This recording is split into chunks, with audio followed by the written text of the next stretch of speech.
So you think a great guy would be somebody that says, when I go on an airplane and I see a black pilot, maybe I should be worried? You think that's a good guy, somebody who pays Kyle Rittenhouse to speak at his events? You think it's a good guy Kyle to pay somebody? Is awesome. What do you mean? Kyle Rittenhouse is awesome. Kyle Rittenhouse is awesome. What makes him awesome? In self-defense.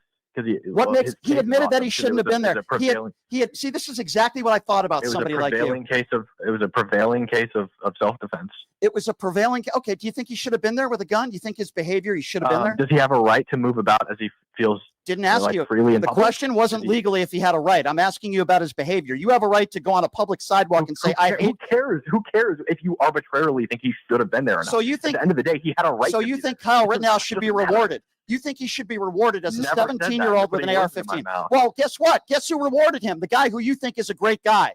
Okay, the guy who you just said is a great guy has paid Kyle Rittenhouse to speak at college universities. That's the guy. He was dragged through hell. Yeah, he was dragged through hell. What would you say about the people who died that day? Did you say I think they shouldn't have been attacking a 17-year-old in the middle of the street? Would you say their families were dragged through hell? I think that the people shouldn't have been attacking a 17-year-old. Would you say their families knowing the 17-year-old was a gun? Would you say their families were dragged through hell? It depends on who you're talking about. If you're talking about Joseph Rosenbaum, I don't care. He was a child predator who wasn't supposed to be within a certain radius of children. And okay, so what would you say about Kyle Rittenhouse? Kyle Rittenhouse, a week before on video, saying that he was thinking and dreaming about shooting people that were shoplifting. I'm telling you, I followed this case. Let me guess, you didn't hear that. Live when it was Let me guess, you didn't hear that. Nope, did not. What a shocker! Well, let me educate you, and since I'm cooking you, send it to me.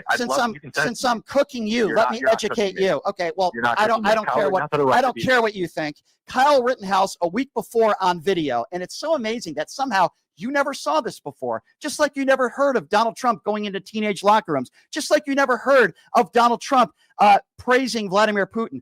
Everything you say is a lie, and then you play stupid. Well, let me educate you. I don't even know how old you are. What are you, 15 years old? I don't even know how old you are. You clearly have no credentials. It doesn't matter if he said that. He was still acting in self-defense. It doesn't matter whether he said that. You see, spoken like a true idiot. It doesn't matter. It goes to show you his frame of mind. For example, dummy, and that's what I'm going to call you now, dummy, right-wing buffoon dummy, okay? You see, when somebody says, I'm dreaming of shooting my wife, and then a week later, they shoot their wife, that should be admissible in a courtroom. The right-wing idiot, just like you, who was the judge, did not make it admissible in a courtroom. You on here today saying that it doesn't matter that a week before Kyle Rittenhouse shows up with an AR-15 and 3 people are dead, that a week before he's dreaming and he says about shooting people who are shoplifting, and you say it doesn't matter, makes you a right-wing buffoon imbecile.